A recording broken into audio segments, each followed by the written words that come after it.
اعوذ باللہ من الشیطان الرجیم بسم اللہ الرحمن الرحیم الحمد للہ رب العالمین والصلاة والسلام علی اشرف الانبیاء والمرسلین واہل بیتہ الطیبین الطاہرین المعصومین اما بعد۔ سورہ مبارکہ آل عمران آیت نمبر 71 سے 77، 71 سے 77۔ بسم اللہ الرحمن الرحیم۔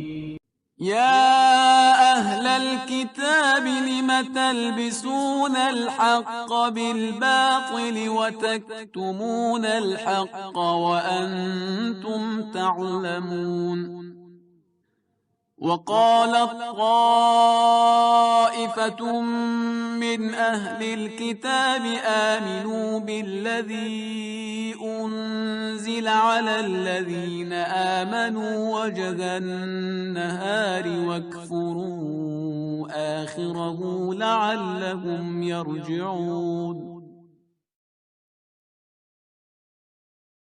ولا تؤمنوا إلا لمن تبع دينكم قل إن الهدى هدى الله أن يؤتى أحد مثل ما أوتيتم أو يحاجوكم عند ربكم قل إن الفضل بيد الله يؤتيه من يشاء والله واسع عليم۔ يختص برحمته من يشاء والله ذو الفضل العظيم۔ ومن أهل الكتاب من إن تأمنه بقنطار يؤده إليك ومنهم من إن تأمنه بدينار لا يؤده إليك إلا ما دمت عليه قائما ذلك بأنهم قالوا ليس علينا في الأميين سبيل ويقولون على الله الكذب وهم يعلمون۔ بلى من أوفى بعهده واتقى فإن الله يحب المتقين۔ إن الذين يشترون بعهد الله وأيمانهم ثمنا قليلا أولئك لا خلاق لهم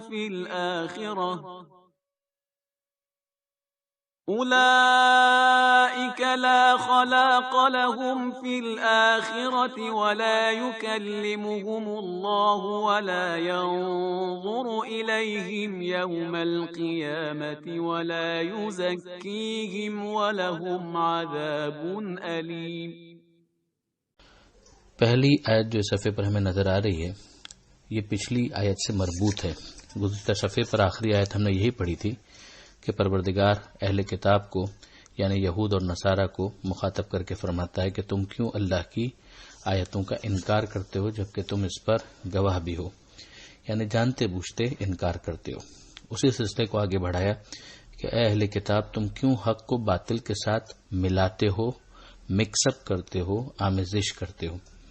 اور پھر تیسری چیز جو یہاں پر ہمیں نظر آتی ہے کہ تم کیوں حق کو چھپاتے ہو جبکہ تمہیں علم بھی ہے۔ یہ بارہا میں نے گزارش کی اور آپ بھی اس میں دیکھ سکتے ہیں کہ کئی مرتبہ مسئلہ جب انکار کا ہوتا ہے تو اس کی وجہ علم کا نہ ہونا نہیں ہوتا، جیسے ابلیس کا کیس ہے کہ وہ جانتے بوجھتے ہیں مگر اخلاقی گراوٹ ہے، کچھ اور مشکلات ہیں، خب سے باطن ہیں کہ جس کی وجہ سے انکار ہو رہا ہوتا ہے، کہیں تکبر ہوتا ہے، کہیں پر اپنی خواہشات اور اپنے انٹرسٹ خطرے میں نظر آ رہے ہوتے ہیں۔ تو یہاں پر بھی پروردگار عالم واضح طور پر کہتا ہے کہ جبکہ تمہیں علم بھی ہے، اور ظاہر ہے کہ اب اس کے بعد جو عوام ہوتے ہیں وہ بیچارے انہی افراد کے کہے میں ہوتے ہیں، خاص طور پر اس زمانے کو اگر آپ ذہن میں رکھیں تو وہاں پر تو کیس یہ تھا کہ کتابیں براہ راست عوام کی دسترس میں تھیں بھی نہیں، زیادہ تر افراد انہی افراد کے بیان پر اکتفا کرتے تھے کہ جو علماء کے لباس میں موجود تھے. اب اگر عالم خوف خدا والا ہو تو اس سے بڑھ کر کوئی نعمت اس معاشرے میں نہیں ہو سکتی، لیکن وہی عالم اگر دنیا دار بن جائے اور شیطان کا پیروکار بن جائے تو ظاہر ہے اس سے بڑی مصیبت بھی کوئی دوسری نہیں ہو سکتی. لوگوں کے سامنے جب معاملہ مشتبہ ہو جائے گا، سسپیشیس ہو جائے گا، ڈاؤٹ فل ہو جائے گا، تو وہ ظاہر ہے کہ بیک فٹ پر چلے جائیں گے. اب اس کے بعد جو اگلی آیت ہے اس میں ایسی ہی ایک سازش کا ذکر کیا جاتا ہے کہ اہل کتاب میں سے ایک گروہ نے یہ کہا کہ آمنوا بالذی انزل علی الذین آمنوا وجہ النہار، کیا پریٹینڈ کرو، ایک طرح سے شو آف کرو، ایک سازش کہ جیسے تم ایمان لے آئے. اب ظاہر ہے کہ ایک گروہ ہے کہ جس کو ٹرین کیا جا رہا ہے کہ تم دن کے آغاز میں ایمان کا اعلان کر دو، جاؤ محمد صلی اللہ علیہ وآلہ وسلم کے پاس اور کہو کہ ہم ایمان لے آئے، اور پھر اس کے بعد انکار کر دو دن کے آخری حصے میں. یعنی ایک مختصر سے وقفے کے لیے، مختصر سے پیریڈ کے لیے تم اپنے ایمان کا اظہار کرو. تو پھر انکار کیوں کرو؟ لعلہم یرجعون، تاکہ یہ لوگ پلٹ آئیں، شاید وہ اس طریقے سے واپس آ جائیں اور اسلام کو ترک کر دیں. تو پرپز یہ تھا کہ ڈاؤٹ ذہن کے اندر آ جائے کہ بھائی یہ وہ افراد تھے جو خود آئے، انہوں نے اعلان بھی کیا ایمان کا، اور پھر اس کے بعد انہوں نے یہ کہہ دیا کہ بھائی ہم نے چیک کر لیا، قریب آ کر دیکھ لیا کہ یہ وہ رسول نہیں ہے کہ جس کا ذکر ہماری کتابوں میں موجود تھا، لہٰذا ہم اب پلٹ رہے ہیں. تو ان کے پلٹنے کے نتیجے میں اور بھی بہت سارے افراد پلٹ جائیں گے اور کہیں گے کہ صاحب ان لوگوں کا یہ کہنا ہمیں شک میں ڈال دیتا ہے.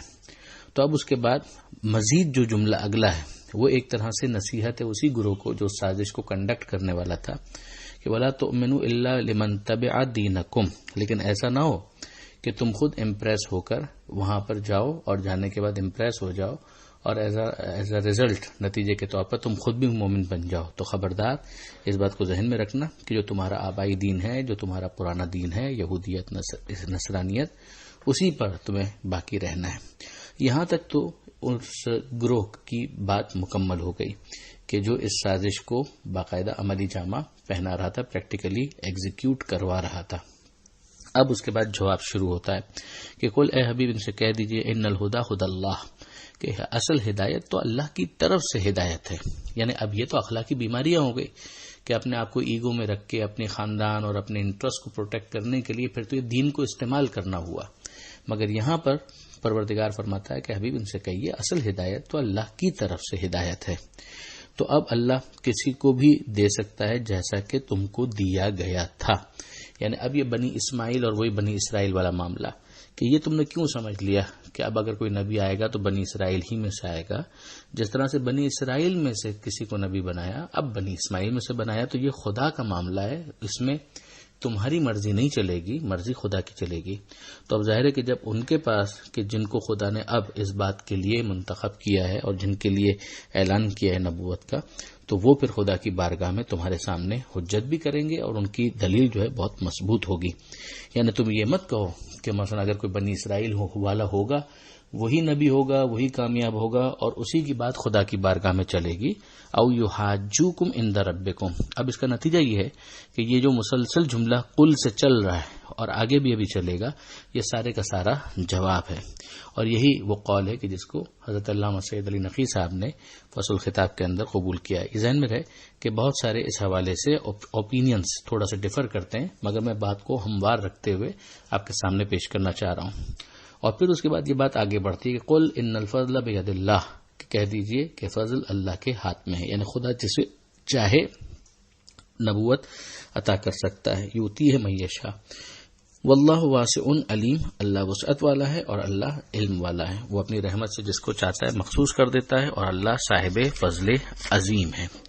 اب اس کے بعد جو اگلی آیت ہے اس میں بھی اہل کتاب کے دو پولرائزیشن، جس کو آپ کہیں گے کہ بالکل ایکسٹریم کچھ اوپینینز جو بیہیویئر کے حوالے سے ہیں، ان کو بیان کیا جا رہا ہے کہ اہل کتاب میں کچھ وہ ہیں کہ جن کو اگر امانت کے طور پر ڈھیروں رقم دے دی جائے، روپیہ دے دیا جائے، سونا چاندی دے دیا جائے، یو ادی ہے الیک، تو وہ تمہاری طرف اسے پلٹا دیں گے. یعنی وہ ایماندار ہیں، آنیسٹ ہیں. ومنہم من ان تأمنہ بدینار، اور کچھ ایسے بھی ہیں کہ جن کو اگر 1 دینار بھی امانت کے طور پر دے دیا جائے، لا یؤدیہ الیک، تو وہ واپس نہیں پلٹائیں گے، الا ما دمت علیہ قائما، مگر یہ کہ تم ان کے سر پر جا کر کھڑے ہو جاؤ. تو فورسفلی نکلوا سکو تو نکلوا سکو، ورنہ تم نہیں نکلوا سکو گے۔ اب یہاں پر ایک چیز جو سمجھنے کی ہے وہ یہ کہ نمبر ایک کہ ہر ایک کو ایک ہی برش سے پینٹ نہیں کیا جا سکتا، یہ میں پہلے بھی عرض کر چکا ہے۔ یہاں پر پھر قرآن کا یہ انداز نظر آتا ہے کہ یہ نہیں ہے کہ اگر کوئی اہل کتاب ہے تو وہ حتماً خائن بھی ہوگا، ڈس آنیسٹ بھی ہوگا، نہیں، ان میں آنیسٹ بھی ہو سکتے ہیں، ڈس آنیسٹ بھی ہو سکتے ہیں۔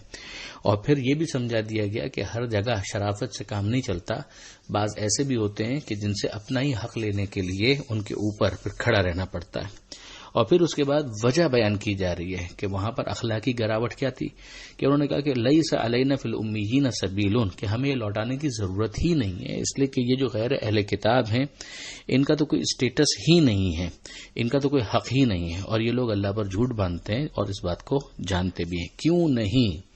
جو اپنے وعدے کو پورا کرے اور تقوی اختیار کرے تو اللہ صاحبان تقوی کو دوست رکھتا ہے۔ تو ضبط نفس کے ساتھ تقوی کو اختیار کرتے ہوئے، فکر نجات رکھتے ہوئے اگر کوئی دین کا انتخاب کرے گا تو یہ نہیں ہوگا کہ پچھلا چونکہ ماضی اس کا یہودیت کا ہے، عیسائیت کا ہے یا ایون مشرک ہے تو اس کو نظر انداز کر دیا جائے گا، نہیں، بلکہ ایک معیار یہاں پر دے دیا گیا۔ آخری آیت جو یہاں پر اس صفحے پر ہمیں نظر آتی ہے وہ یہی ہے کہ جس میں پروردگار فرماتا ہے کہ یقیناً وہ لوگ جنہوں نے اللہ کے سے کیے ہوئے وعدے کو بیچ ڈالا، قسموں کو بیچ ڈالا اور تھوڑی بہت قیمت وصول کر لی، جو بھی قیمت وہ وصول کریں گے وہ تھوڑی ہی ہوگی، ان کا پھر آخرت میں کوئی حصہ نہیں ہے۔ یہ وہ افراد ہیں کہ جن سے اللہ بات بھی نہیں کرے گا، یعنی کوئی گفتگو نرمی والی ان سے نہیں ہوگی، باقی سزا کے طور پر، ڈانٹنے کے طور پر تو گفتگو ہو سکتی ہے۔ ولا ينظر الیہم یوم القیامہ، نہ ان کی طرف نظر کرے گا، نظر رحمت یعنی، ولا یزکیہم، اور نہ ہی انہیں بری کرے گا، اور ان کے لیے دردناک عذاب ہے۔ ظاہر ہے کہ یہ وہ افراد ہیں کہ جو جانتے بوجھتے یہ سارے کام کر رہے ہیں۔ تو یہاں پر یہ آیت نمبر 77 مکمل ہوتی ہے۔ پروردگار عالم سے دعا ہے قرآن مجید سمجھنے اور اس پر عمل کرنے کی توفیق عطا فرما، اور وارث قرآن امام زمانہ کے ظہور میں تعجیل فرما۔ وآخر دعوانا ان الحمد للہ رب العالمین، والسلام علیکم ورحمۃ اللہ وبرکاتہ۔